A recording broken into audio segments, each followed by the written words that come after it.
Hello, hello. Welcome to Talking Bollocks. I am back. You're back. We're back. Yes, it's more of that back stuff right at the beginning of the front of the podcast.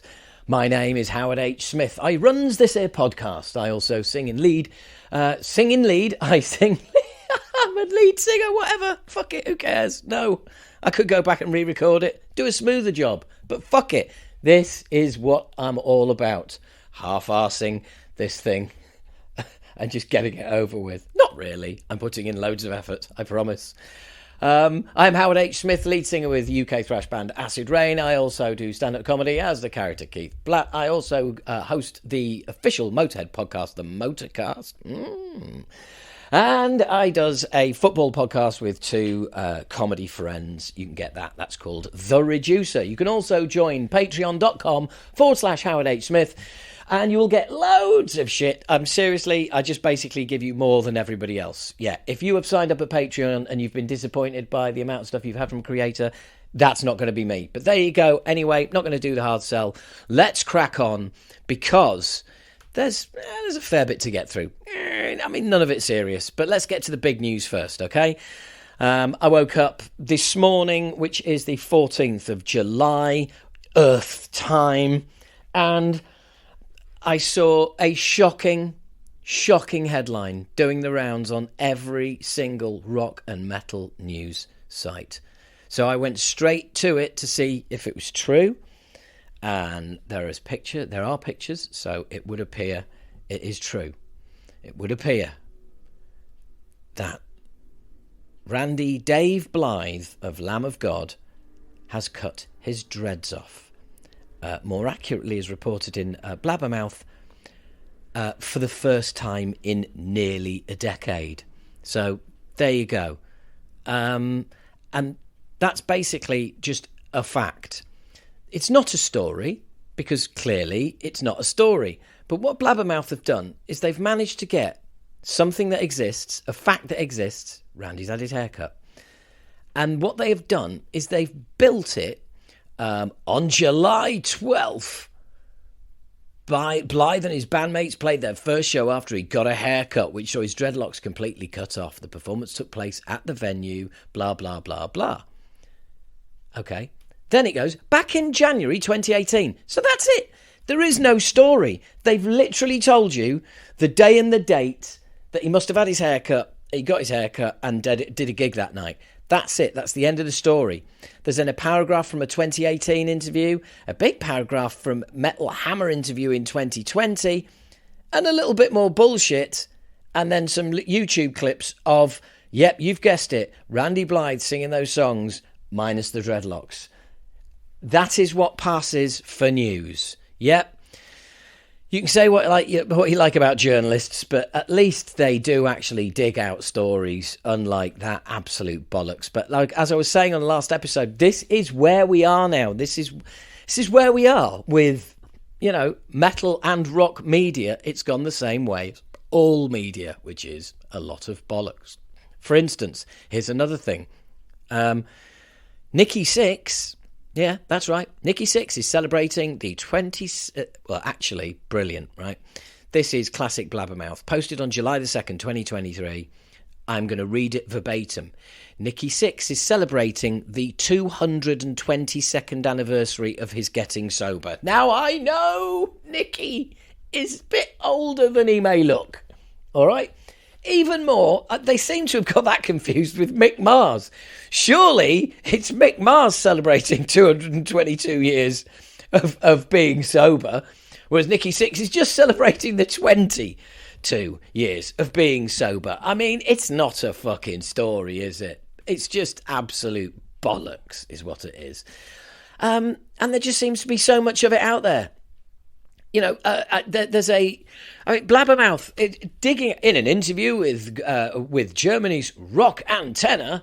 Corey Taylor was asked if it's easier for him at this point in time to make solo records than to work with a band, and basically it is. It's always easier, if you've got people that you're telling to do things, it's a lot easier than working on the same level as other people, obviously. But there you go. It's easier to be an employer than an employee. I guess that's what I'm saying. So anyway, I refuse to compromise my artistic vision and my art because of certain people's hindrances, he says. Yeah, it doesn't look very good, does it? Here's another non-story that's just a bit... Right. Mike Portnoy attends his second Dream Theatre concert as a spectator. This is slightly weird, is the comment. Well, to be honest, that this is news is slightly weird. I'm sure Mike is commenting on the fact that Blabbermouth are running a story on not his first time seeing Dream Theatre since he departed the band all those years ago. No. He previously attended a concert in March 2022 at the Beacon Theatre in New York, which they're all only too keen to tell you. Well, I wonder what happened this time then. Yeah, nothing. He went to the gig. He saw the band. That's it. That's fucking it. Nothing to see here, folks. Some guy who used to be in a band and hasn't been in that band for many years went to see that band for the second time. There's your fucking story. That's it. I like this. German thrash metal scene explored in Total Thrash, the Teutonic story documentary. Los Angeles screening announced. Yeah, this does sound cool. For movie maker Daniel Hoffman from Germany, thrash metal means being able to escape from everyday life and simply forgetting everything in front of the stage and letting the hell out with the best people in the world. After the great success of his documentary Total Thrash, the Teutonic story, over the last year in Germany, it's about time to bring this movie in the history of the Teutonic thrash metal all over the world. So, basically, that's the story. It's the story as everything as you'd expect. Had great reviews. Looks fantastic. What can I say? TotalThrash.com. That is the website where you can get... Oh, it's... right, okay. After the Los Angeles screening, the movie will be available via streaming on the portal Thunderflix on thunderflix.com from August the 4th. So, bear that in mind, folks. Streaming on thunderflix.com from August the 4th. Sounds like something worth watching. Sounds like something... sounds like you need to get over to thunderflix.com. What a fucking... awesome website name that is. Thunderflix. They better only have metal on there. They better have, the story of mid-80s also ran hard rock / metal / hot water bottle blower upper Thor. The story of Thor. Anybody remember him? Seriously? Thor. For those of you that aren't as old as me, he was just this big, stacked bodybuilder guy who looked like He-Man. And honestly, like the cartoon He-Man could have been based on him. And his big party trick was that he could blow up a hot water bottle, as in put a hot water bottle to his lips, blow it up and make it explode. Yeah, exactly. I mean, his music must be great, right? If he could blow up a hot water bottle with merely his mouth, then surely he's a great heavy metal vocalist. I don't know. It didn't work out like that, folks. It really didn't. But yeah. Anyway, the Teutonic, the Teutonic 4 German thrash metal movie, Total Thrash documentary. Check it out on thunderflix.com. From August the 4th. I'd imagine there'll be a small fee, and I'd imagine it'll be well worth paying. And we're going back again. Well, going back, but coming forward. New stuff. And I can tell you for a fact this shit is great. Atheist frontman Kelly Schaefer's Till the Dirt announced debut album Outside the Spiral. I have had this album, the original mix, for over a year. I love it. It's very different.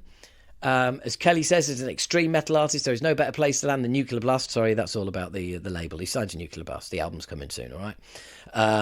And you can get a listen to one of the songs from it, Till the Dirt, Outside the Spiral. The song Outside the Spiral, there's a video for it, so you can check that shit out. It's great. It's produced by Scott Burns as well, although the production is adventurous. There does seem to have been a little bit of a remix gone in here. So, yeah, check it out. I'll put a link up there to the song Outside the Spiral. So check that out in the description of the podcast.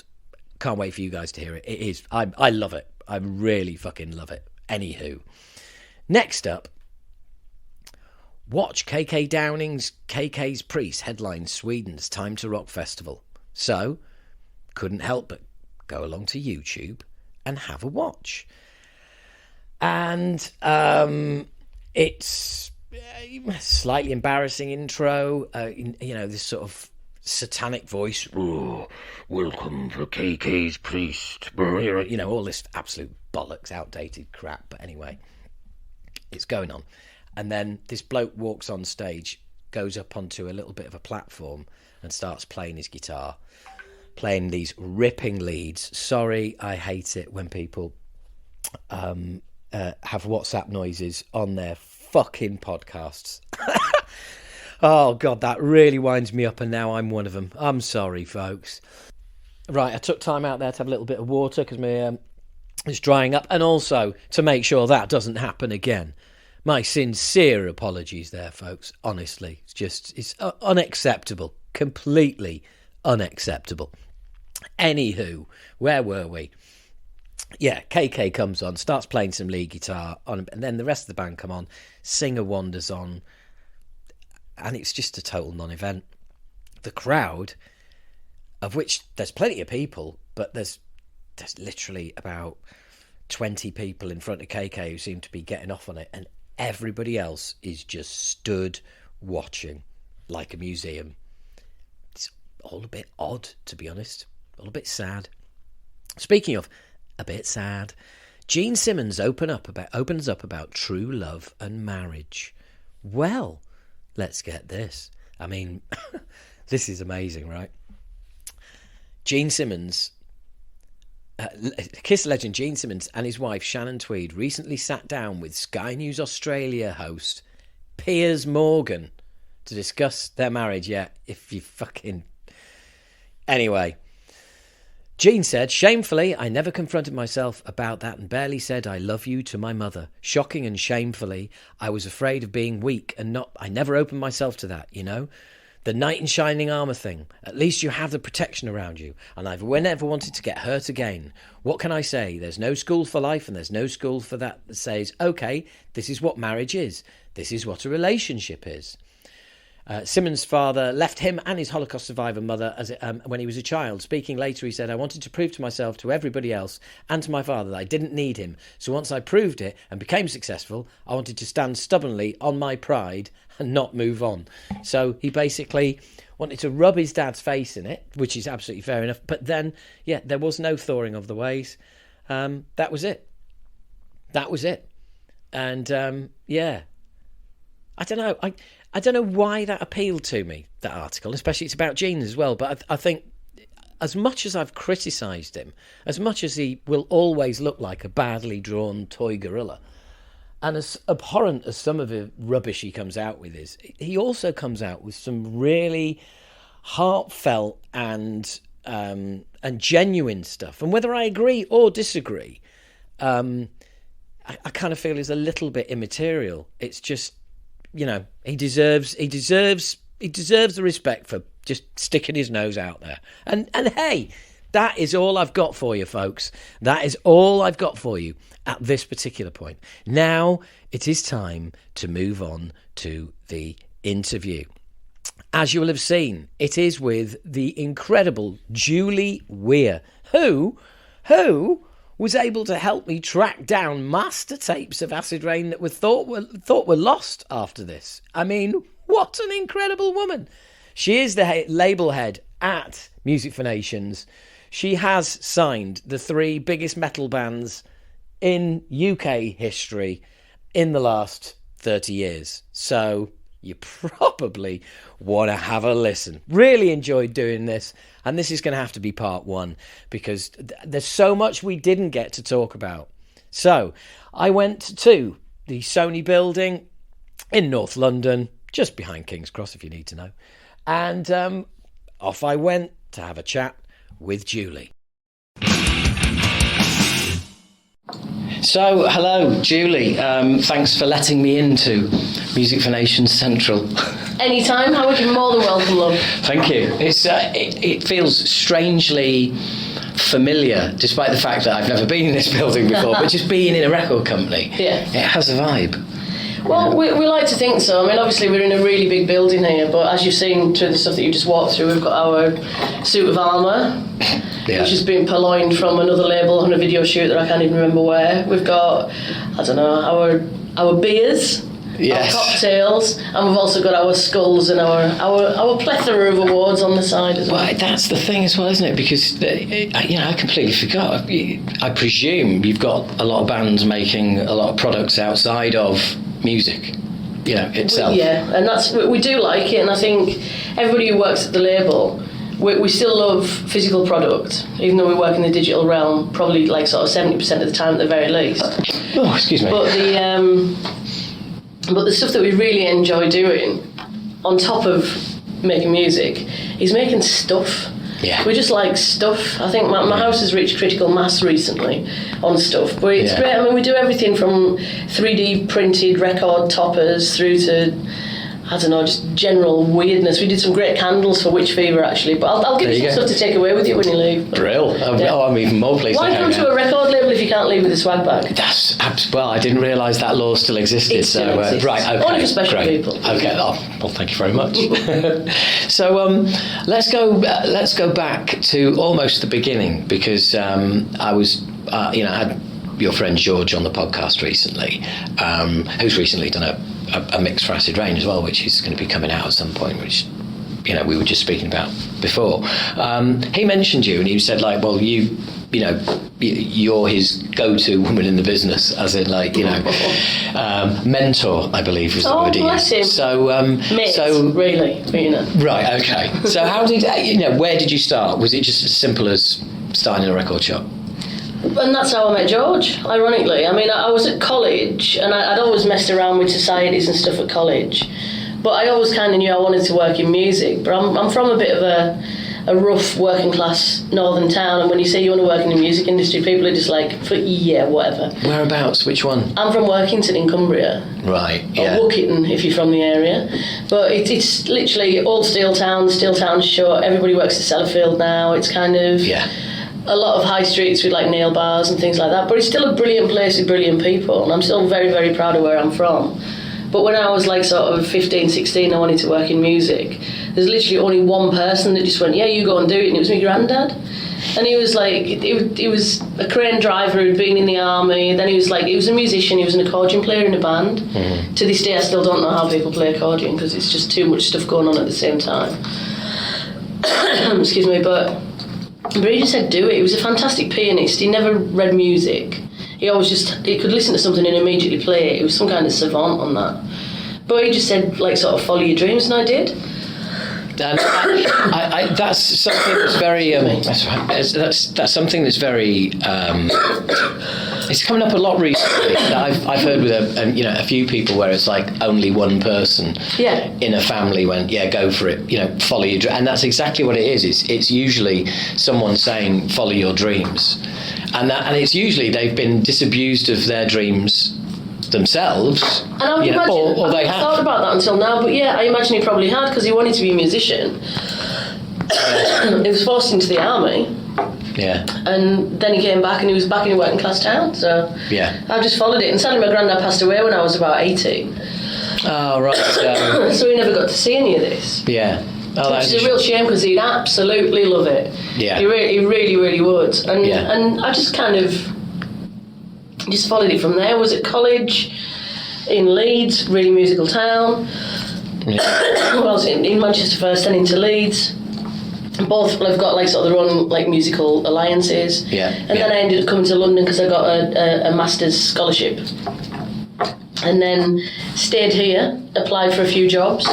People probably looked and laughed at my CV because I didn't have any experience at the time. And then I'd sent a letter to a tiny little label called Clawfist, who looked after Gallon Drunk and Lydia Lunch, people like that. Yeah. And they got me in for a meeting. And I think it was more of a case of who the hell is this person, because it's about the only person who'd heard, So I went in, had a meeting, became a merchandising manager there, worked my way up to label manager of a black metal label called Cacophonous. So I was working with Cradle Field, Stimmer Borgir, Balsagoth, Gehenna, all people like that. And then there's only so much that you can really do with things like that. And it's not really my music of choice, to be quite honest. I grew up on goth and punk and things. And my boss at the time just said, well, why don't you set something up yourself for the music that you'd really like? And I went off to set up Visible Noise.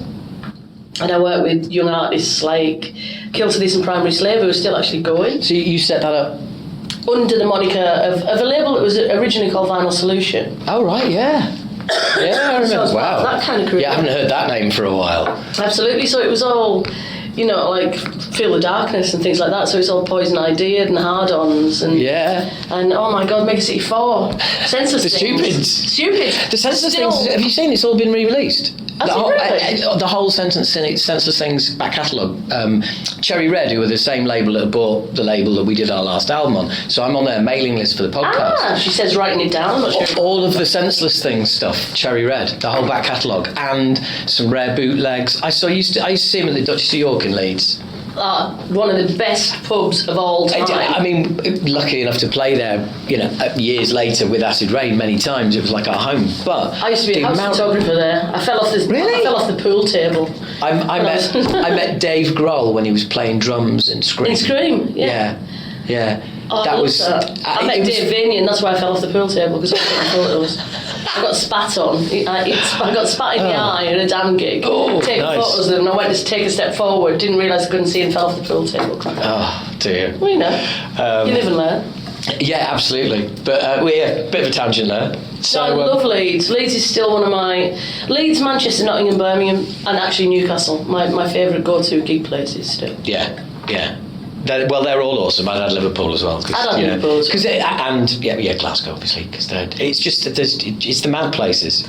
It's the mad towns. And this is no disrespect whatsoever to London, but the smaller and crappier the town, the better the gigs are, because nothing ever happens. People go absolutely loopy. I mean, if you ever go to a gig at Monroe's Bar in Workington or Whitehaven Civic Hall, or any like sort of the festivals around there, it's absolute carnage, but it's brilliant because people need an outlet. Yeah. And I love it. And I remember there was a thing in Workington years ago called Cumbria Rock.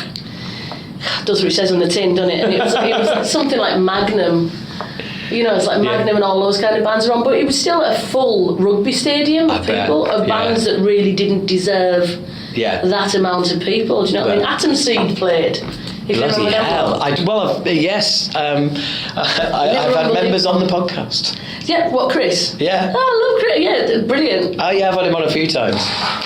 See, I haven't seen Chris for absolutely years because he's friends with friends of mine as well. But I remember, I think I was 17 years old, and I was so inspired because Adam Seed played on this huge, you know, that almost Glastonbury stage that's got like sort of the trellis around the front.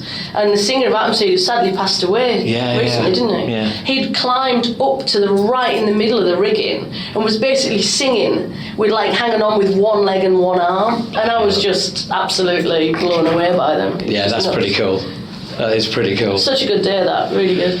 Oh, man. So, let's go back to Leeds. Sorry. No, it's all, no, not at all. It conversation goes where it goes, doesn't it? You know, it doesn't matter. Tangents are great. Yeah, it's not like we're getting marked for this at the end. Thank God for that. Yeah, absolutely. F. Yeah, get thrown out. X. But George I met in a record shop. Right, okay, just... He was our Saturday kid. Ah, right, that makes sense. And I'd basically done I did my first degree in Manchester, moved to Leeds because of a blurk, and ended up working in a really brilliant record shop called Nail Records, Nail in the Coffin and Music, cheery bunch. Yeah. And it was basically industrial metal and hardcore. Whereabouts was it? Because I can't think where that was. Right. When I explain to you where it is, I'm going to draw you a diagram here. Right, Leeds Corn Exchange. This will be good on the podcast. Leeds Corn Exchange, and it's Call Lane. Right, so that goes down to the train station there. Yeah.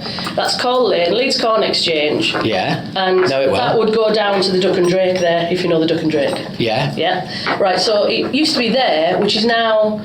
Oh, right. Rinse. Right, yes. And it was... it's that tiny little parade, and for some reason it's always really funky shops. Always really great shops. But it was there, and then it moved around the corner to there. Right, yeah. And it was... well, I think we probably couldn't afford the rent because it was like 4 floors there, and it was just 2 floors there. Yeah. And it moved right to there, and then after we'd left... Yeah. It was out of step. If you remember Steve from Voorhees' shop. Yes. So they turned it into Out of Step, which is brilliant. So it's always been a record shop. Yeah. But I bloody love that. I absolutely so just round the corner from where Scrumpy's would it used to be? Absolutely, yeah. Really close to where Scrumpy's was. Bloody hell. Crikey, if anybody remembers that. Yeah, they're falling off the chairs. They're falling off the chairs right now. Oh, absolutely. But yeah, the Duck and Drake as well. It was like the Duck and Drake was basically our local. Dusty used to have this great big pit bull called Chelsea. They used to just come and sit and dribble all over you. It was brilliant. I love that pub. Oh, honestly, it's taking me back to a time that is a long time ago. So you came to London. You worked on, you got your break and you moved. You moved into Vinyl Solution. Yeah, I moved into Vinyl Solution, set up Visible Noise to foster. At the time, it was 1998, and at the time it was basically loads of young British acts were just getting ignored because all of the magazines like Kerrang were all over the US acts, and I'm like, there's so much good stuff going on. I'd really like to be able to do some stuff with British bands, so my boss at the time I basically said, go off and sign some people. So again, Prime Slave Kill to this, band called Kilkus, Crusaden, who was in Kilkus, is now, or was the drummer in Florence and the Machine. So people have moved off and gone off and done other things. Yeah. And then I signed a band called Lost Prophets. Everybody knows what happened there, but it was great for a while it lasted. Oh, yeah. I got I think I might even still have it.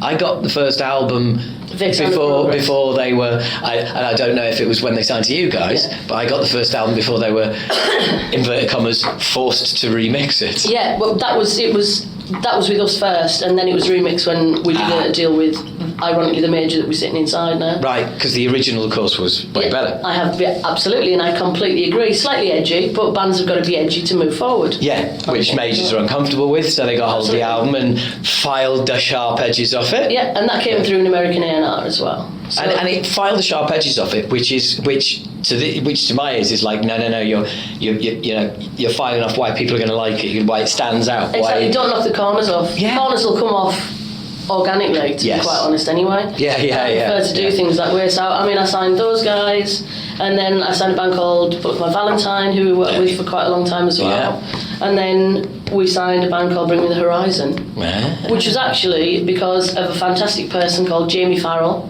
in Leeds, who was in a band called Labrat. Right, as well, okay, who was actually signed to Visible Noise, who'd actually gone off and done his own thing. And I really like the band and the fact that they're just a bunch of Leeds teenagers, effectively. So who would have even thought that they'd go from being a metalcore band playing to 200 people at the borderline to doing the O2? I'll be honest with you, I tried to get into them early doors. Yeah.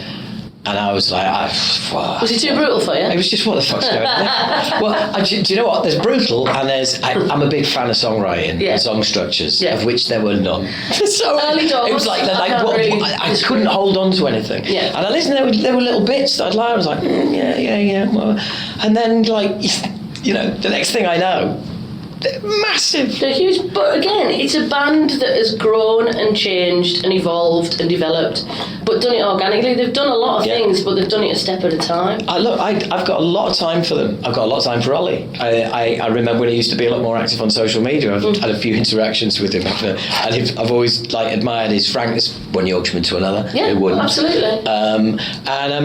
Bought some of his clothes from his label early doors as well.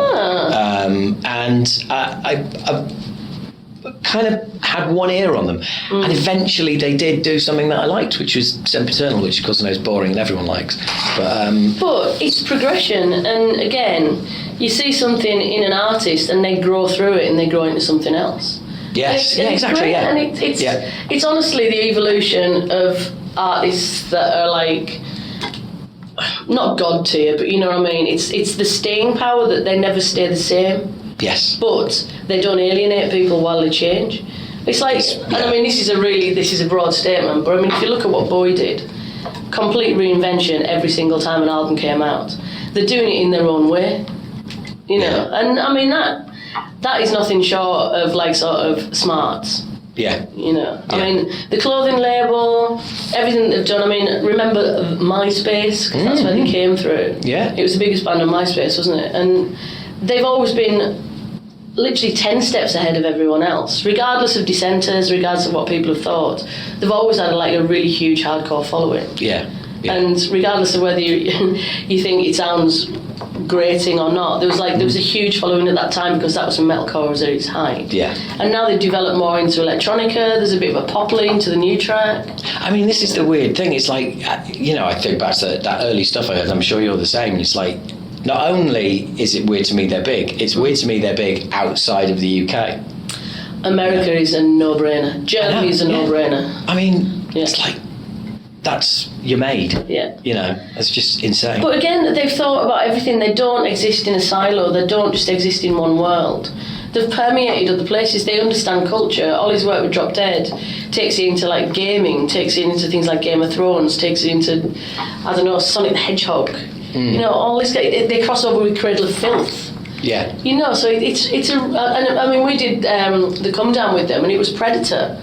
So that they bring all of their own references and their own personal interests into what they do, and that is an authentic artist, right? They're just not talking about something that they think they should be doing. They're doing things that they want to be doing. Yeah. Well, and the thing is, as well, is it's important to recognise this stuff. I'm a bit older now. I can say this, where you think I don't like what you do. Don't like what you do at all. But got to respect it. Got to respect the grind. Absolutely. Got to respect because none of that shit that you're doing and what's coming to you is by accident. And they took a lot of shit themselves over the years as well. Because there's been a lot of things said about the band, but they just closed ranks. There's still a bunch of mates who've been together since they were kids. Yeah. And they closed ranks and sort of shut out outsiders. And I mean, what else would you do? You're travelling around the world. You've got to have your best mates with you. Sometimes you can let people in, sometimes you can't. Yeah, no, I totally agree. But this is more about you. And, I mean, that's quite a record in a couple of years, signing those two, Lost Prophets and, Lost Prophets, Bullet and Bring Me. Yeah, those three. I do apologise. Just about the three biggest British metal acts to come out of the UK in the last 10-20 years. Absolutely. I mean, there's more stuff coming through now. I mean, we're looking at things like Sleep Token now. I mean, obviously we're working with Hot Milk here, who's starting to come through. Whether you would put Hot Milk in the metal world, I don't think, really, but I would put them in alternative Sleep Token. rock. Sleep Token, definitely. I absolutely love them. And Ryan, who manages them, has done such a great job on that as well, because he has stuck with that project at the coalface. And when people are saying it's not going to work, they don't do press, blah, blah, blah, he has made it fly.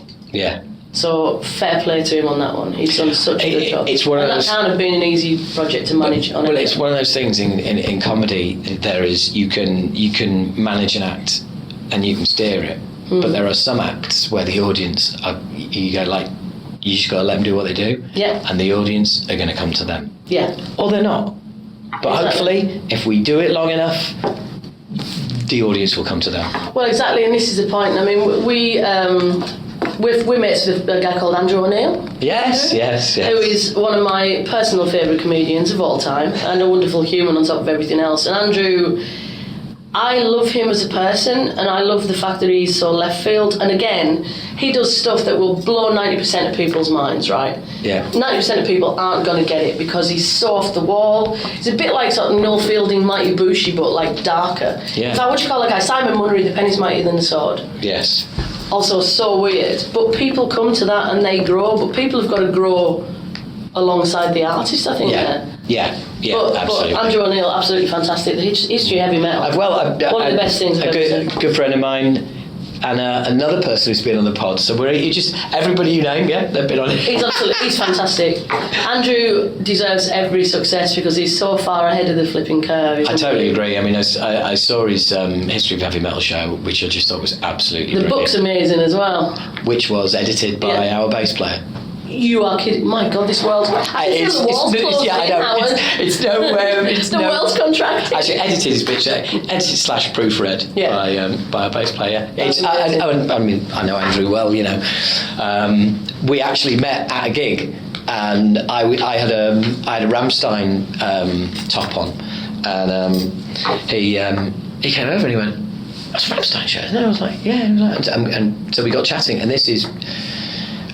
this is just like years and years and years ago, and then the band came back as well, and we just bump into each other occasionally, and we still do, but funnily enough, it's usually I'm on stage and he's in the crowd down the front. I swear the last time I saw him he was down the front in when we played Bloodstock.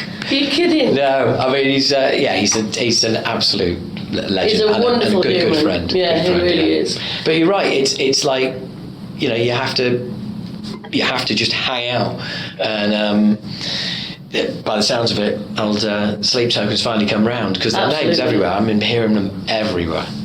Well, it's interesting, but it's just so different. It's definitely they're in their own lane as well, and it's kind of nobody else is doing it. I mean, the mask thing, people have done it in various guises, but just the element of mystery around that is next level, I think. And I mean, I can see them doing Royal Festival Hall, Royal Albert Hall, in that kind of like the art level of it all. Yes. You know what I mean? Where it's a proper immersive production.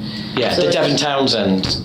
Actually, yeah, job. very Devon-esque, yeah. Yeah. Minus strange creatures walking there. So what? After, you know, signing those three massive bands, where next? You know, where it like. It seems like we've done your journey to like how you got here really, really quickly.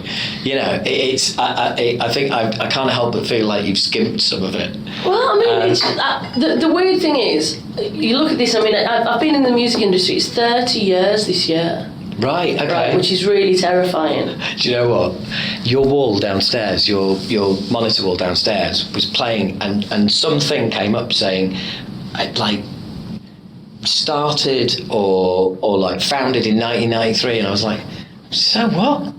1993, and then the next, and then and the next thing turned over, and it was like 30th anniversary, and I was like, oh fuck, that's why. Yeah, it's terrifying, isn't it? The 90s is not 10 years ago. Yeah, exactly. It's 30 years ago. It doesn't feel like it. That's the thing. But I think the one thing I have done is, because the majority of stuff that I've done is with Visible Noise, and it's been more on my own than anything else. I mean, I've had some brilliant people work with me who've gone on to do various things, but it's only ever been one other person, really. Yeah. I mean, Austin, who used to work with me, he's gone off. He's now doing War Child, which is brilliant. Angela, who worked with me, she's now doing PR and stuff for various other artists, and she's an absolutely brilliant PR and a wonderful human, you know. But when you're doing the entire world for like 8 artists, and especially when artists are on a certain level, you have no life. You literally have no life at all, and you don't have time to like sort of sit back and look and go, "Ooh, I've not done all right," because you're far too busy getting the next thing out the door. Yeah. And being concerned for the timelines that are like you're rapidly running up against. Yeah. And I mean, that's no different to being in here, really. I mean, Tom, who works with me, who just walked past there, he's like, he's so brilliant at what he does. And I mean, it's basically, the label is myself, Tom, and an intern, and then we plug into other internal teams in here. Yeah. So like we plug into sales, or we might work with digital marketing. We've got a fantastic creative agency called Fourth Floor, who are really wonderful to work with, and we're very fortunate that they like working with us, to be quite honest, because we might be lost without them, because budget restrictions and things mean that I was going to say that's interesting. We're a tiny naughty corner label. I was going to say that's interesting, because like in my head I'm like, so no art department then?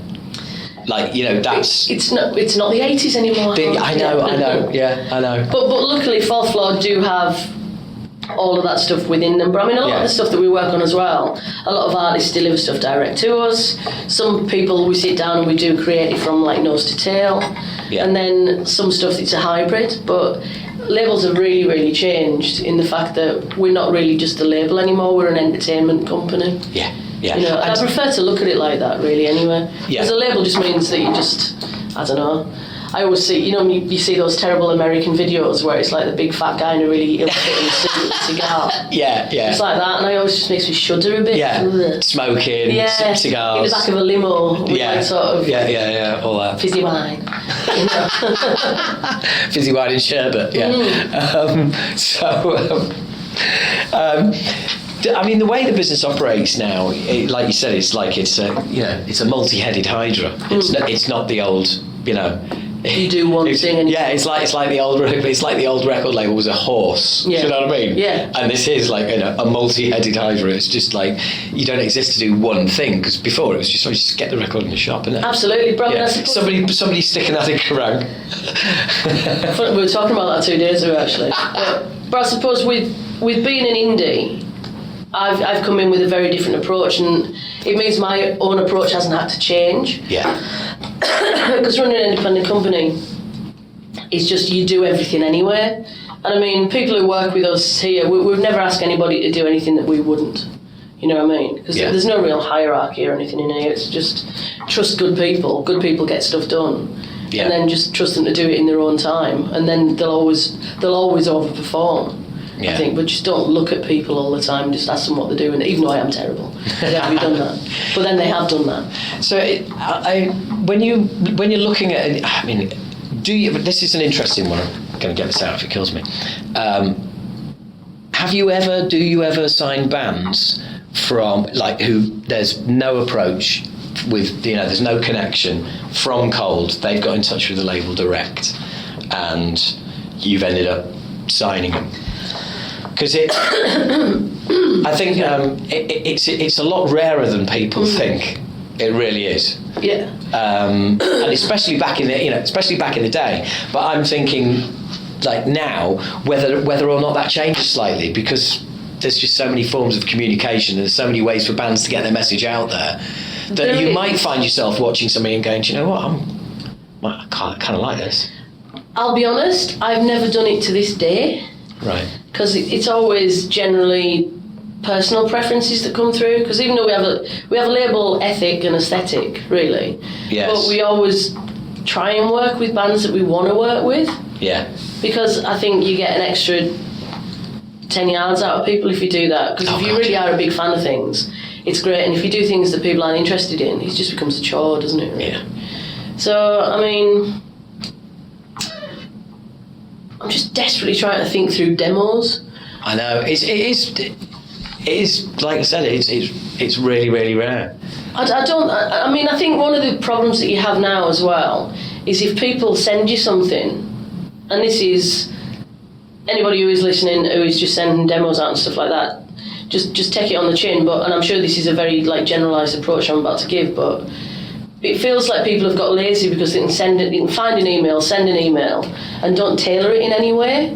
And if it's like, this is my, I don't know, country blues record, blah, blah, blah, and I'm like, well, you've wasted your time, you've wasted my time. Please get your manager to stop hassling me. You've wasted the internet. Yeah, exactly. I'm not upset, I'm disappointed. Yeah. But it's just sad. So if you are going to do that, at least do a bit of research on the people that you're sending it to, because they're still humans. Even though you're sending it through a digital format, the people on the other end have still got to use their ears to do it. We're not AIs just sitting here like putting it into a machine. That is absolutely spot on. And you know what? You are so right. I get a ton of junk mails from people telling me that, we've got a podcast, we can help, we can do it.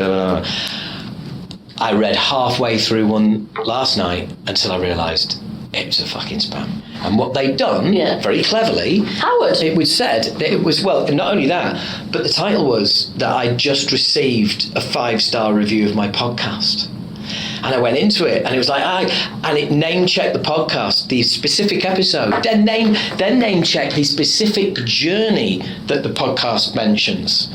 But it's a that's smart AI though. That absolutely. But and I was like, I got there, and I was like, oh, you bastard. But it's smart AI that's still only dealing with words. But to go to your point, what I'm saying is it caught me because it engaged me. It actually engaged me. And I think the point you're making as well is, musicians, we tend to have our heads in the music. And you're thinking, the person sending that email is going, this track's going to blow them away. It's like, not if they don't play it. Yeah, exactly. That's where you need to be coming from.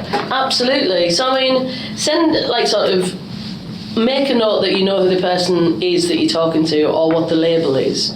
You know, say something about the track, say something about the ideas behind the track, send a little bio, send a blurb, send a picture, send some artwork, so people get a sense of you, not just listen to my track. Why? Stick a press release. LinkedIn's the killer for that, though. Oh my god!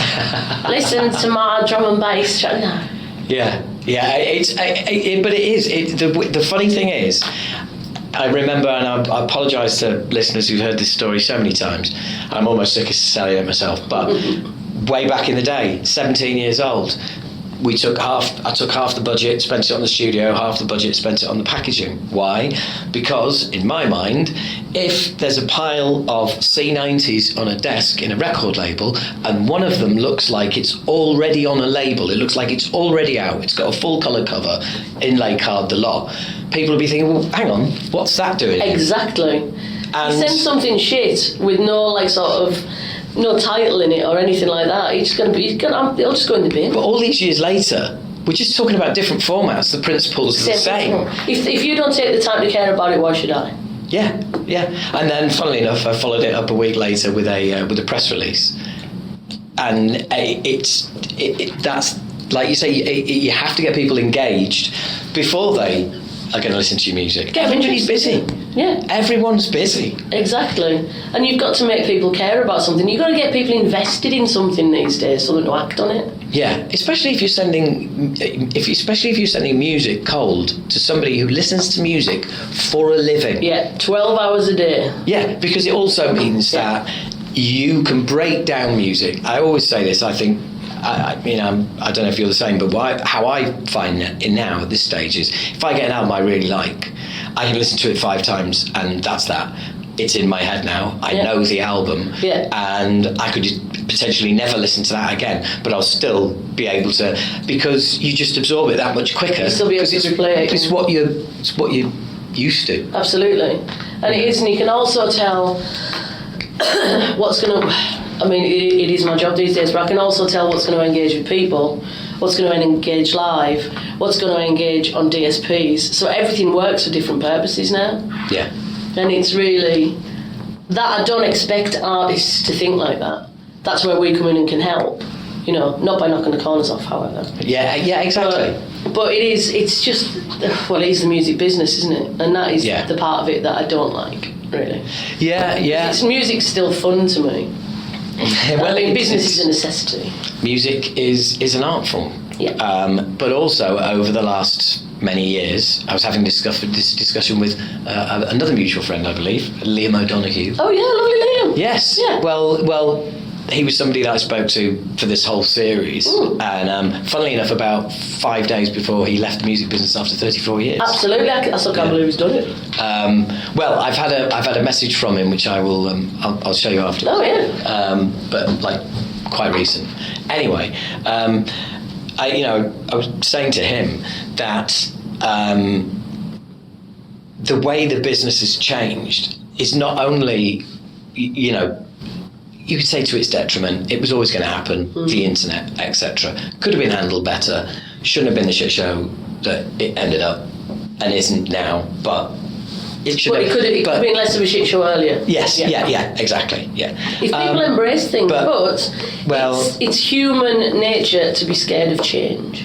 Well, I agree with that, but I also think that what happened was the major players were all old men who had no interest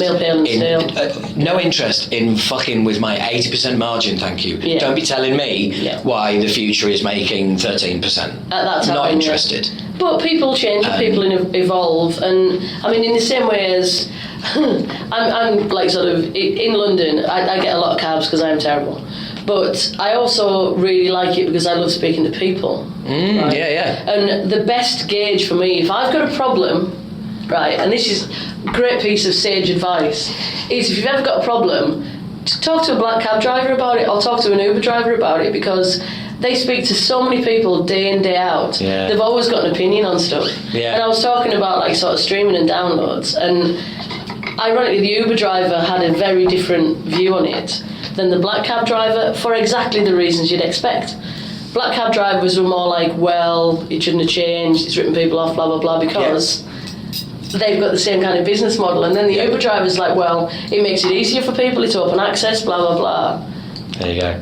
Yeah. And it's like, yeah. Well, it is, but it's also the fact that now culturally, with over the years, we've had the emergence of smartphones, obviously the internet. So now that's your life. So now you are, but also now music, one of the arts. Well, it's just one of the things actually that's fighting for your attention. Music to inverted commas kids is no more special than gaming.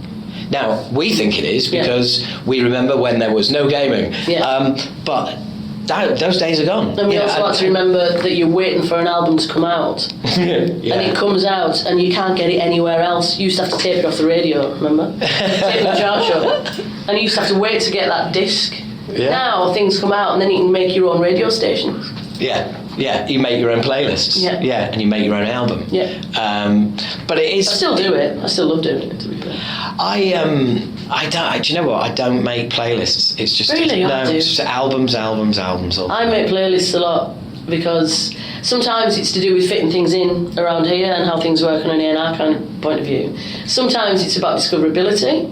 So I can actually get something together, and if I'm on a train, I can make sure it's downloaded and then do it like that. So I think that there's a lot of functionality in it, actually. I love Spotify. Do you know what? I'm just thinking as well that I'm actually playing a playlist on my phone at the moment, but the playlist is full of albums. It's full albums in a playlist. Funnily enough, I have one that's all soundtracks that is back-to-back. Right, okay, It's back-to-back soundtracks, but that's a playlist. It's about 8 hours long. It's like that. It's a sleepy time one. It's like that. I can fall asleep and then wake up 6 hours later. It's still going.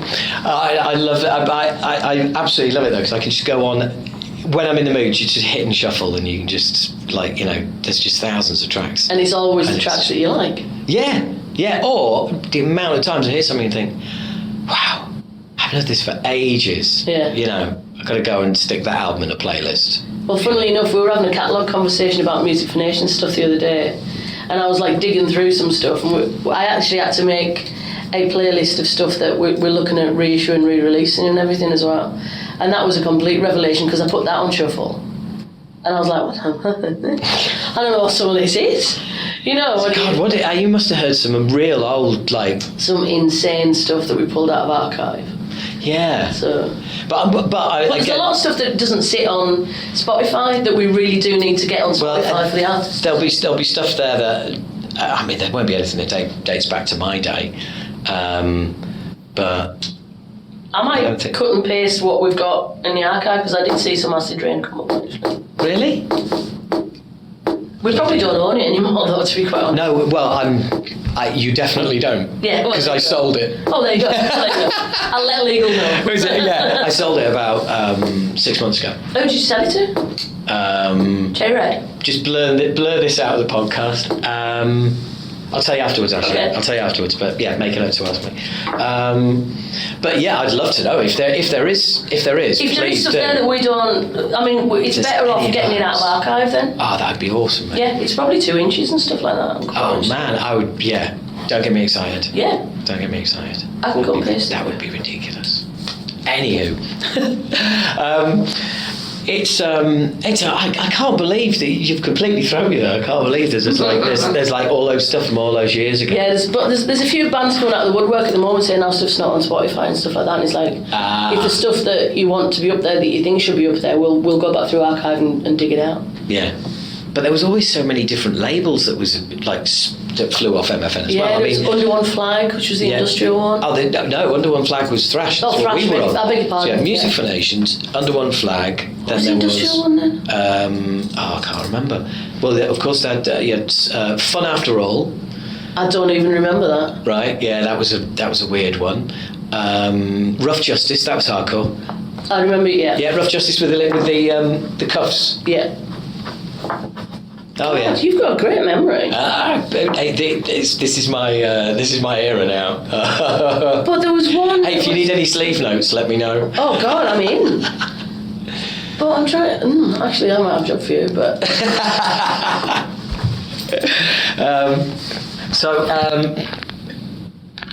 It's been. Are we all right to carry on for a little bit? Yeah. Cool. Your music. your music, do you still do... Personally? Yeah, your music personally. Do you still do, gigs if you can't get on the guest list? God, and stuff like that? Yeah, good. Absolutely. That's I'm awesome. not a complete industry muppet. Yeah. Just 80%. No, but I love going to shows. And I mean, I really... Well, when I was working at Visible Noise, my business partner at the time, he had such an eclectic musical taste. And I've got friends who run festivals like Supersonic and things like that, so I really love discovering new artists and more left field artists anyway, possibly stuff that wouldn't get signed to the label. I've got one that might fit both those categories. Oh, yeah? Yeah.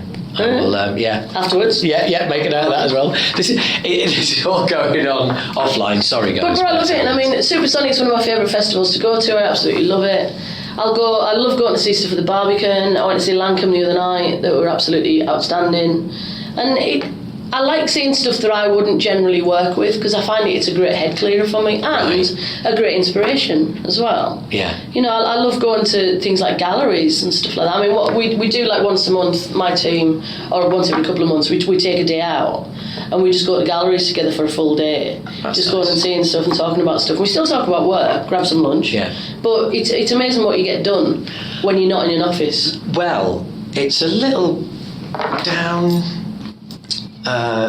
just off Bond Street, actually. Well, actually off Oxford Street, behind Oxford Street, the other end, kind of round behind Selfridges, the Wallace collection.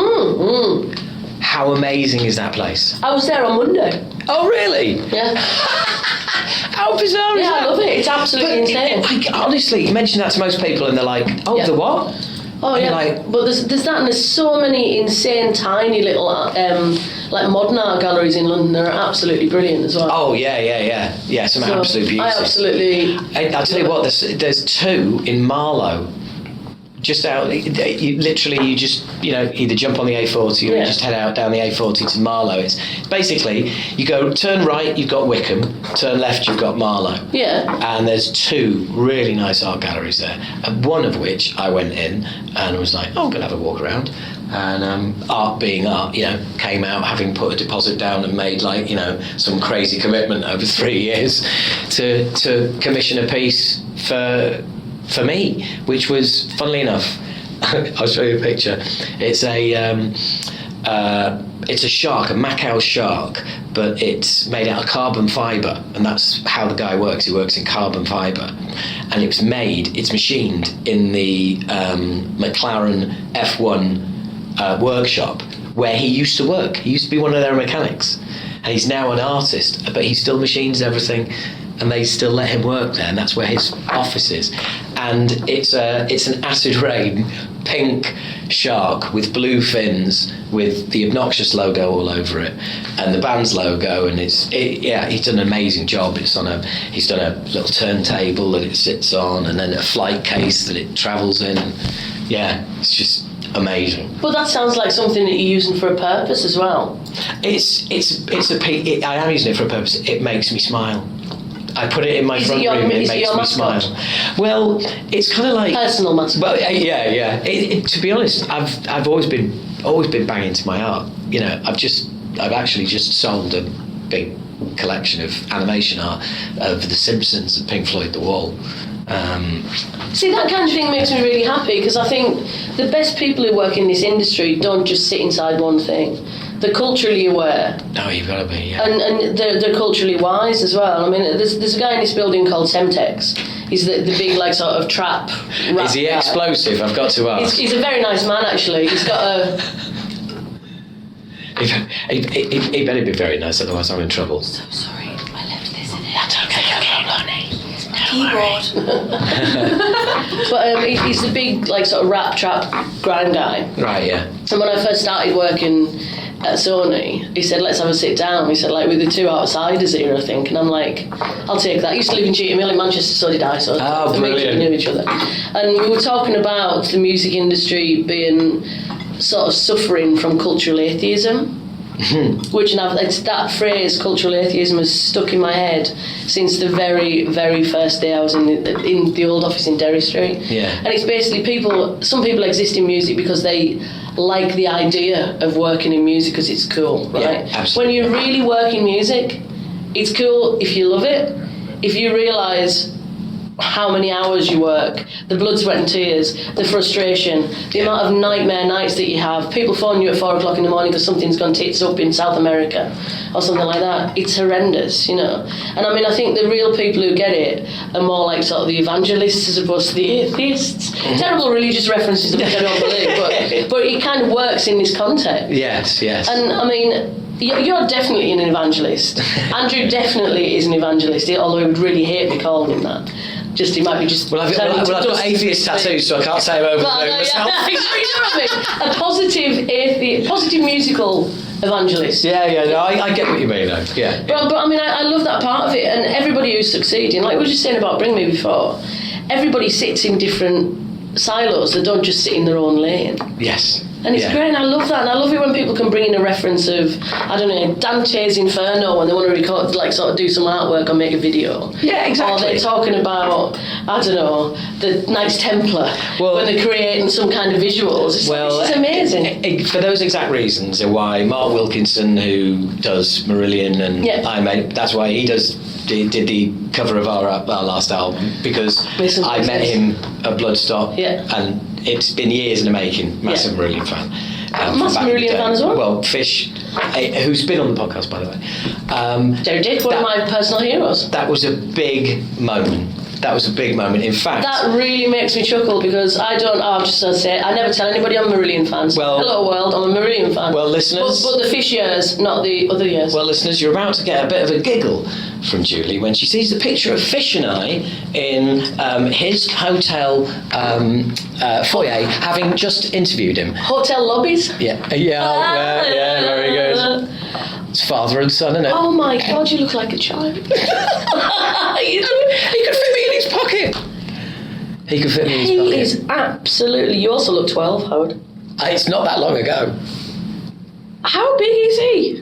Very big, yeah. It's like 6'5", 6'6", I think. But he's like... I know. That's like... for audio descriptive purposes, that is Howard being cuddled by a shed. Yeah, it is, isn't it? That is. I'll put that somewhere for you guys to see that picture. That's amazing. And I'll link to it. But I mean, he was huge fan. I can't remember where we were. I can't remember how I ended up on this tangent about Marillion. Artwork. Yes, Mark Wilkinson. So I got Mark Wilkinson on board, but I've known that he is the next door neighbour of a friend of mine for 15 years. I didn't have an album out though, did I? So it's just been, and we'd never met, and then we finally met. But because I was trying to get him on board, and he was basically like, well, you know, I'm doing Fish's last album, I'm doing Judas Priest's 50th anniversary, I'm doing the next Maiden, and I'm stepping back. Yeah. Like, okay, I'm a little enough. bit busy with Iron Maiden. So then I thought, there's only one thing I can do. I've just got to kind of try and throw something at him that like proves that this isn't just a thrash album and he wants a load, you know, and I want some skulls. Yeah. So I mentioned that I've got a Suzanne Vega cover version on the album, and he goes, really? He's a fan. I tell him what song, Blood Makes Noise. Most people haven't heard of it over here, and he's like, oh yeah, great track. And I was like, oh. So I said, he listens to the demo, messaged me back and goes, yeah, fuck it, I'll do your album. That's great, I love it. Takes me back to my time in Leeds when I was a student, when he was into punk in Leeds. But this is insane. But this is the whole thing. It's generally you'll end up speaking to people in this world, because it is a really small world, right? Just what we've been saying about common friends and stuff like that. And you'll always know somebody who knows somebody. I mean, we don't even have 6 degrees of separation in this world. I would say it's about 2. Yeah. Honestly. Oh, big time. But it's always good, but you always know who the knobheads are. Because word travels really fast. Yeah. And very unedited as well.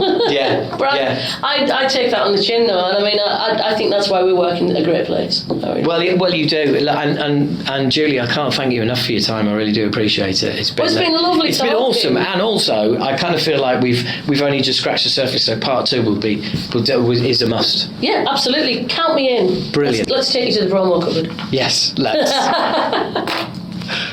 That's great. And there you go. That is the end of the podcast, but what an end. I really enjoyed doing that. Part 2 is obviously coming up. Neither of us realised that we had so much kind of shared history. And hopefully some of that brought back interesting memories for some of you. And also, wow, I mean, what a woman. Those, like, just insane, absolutely insane to have signed those 3 bands. That is just mad.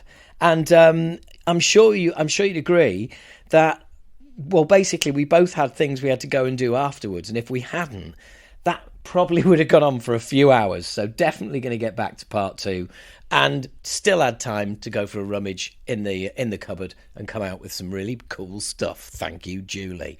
So it just remains for me to thank you for listening, and please do bear in mind there are going to be other podcasts coming along with people from behind the scenes in the music industry, people you don't normally get to hear from.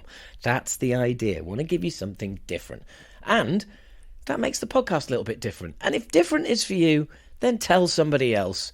Spread the word of the podcast. That would be marvellous. If you could do that for me, that is all I ask. Just have a little, have a little think of people that you may or may not like it. Or, just stick a link out on your socials and go, well, hey. And you know what? I don't ever ask you to do this. I don't ever mention it. But every podcast I listen to does. So fuck it. If you get a chance to review the podcast anywhere, please do. Give it 5 or give it 1. Say you love it or you hate it. None of this in between bollocks. And yeah, but look, if you just happen to be passing, great. If you happen to be doing some feedback or some reviews for some other, then, throw me in there. That would be great. I don't expect anybody to make a special trip to, Apple or their whatever app you listen to this on and, go out of their way. But if you could put a little something there, that would be great. Thank you. And sign up at patreon.com/Howard H. Smith. That would be great too. There's a link in the description. So, other than that, there is also a link in the description, as mentioned earlier, to Till the Dirt Outside the Spiral official visualizer video. So there you go. That's all that remains for me to say is thanks for being there. Thanks for listening. And I'll catch you next time. Cheers.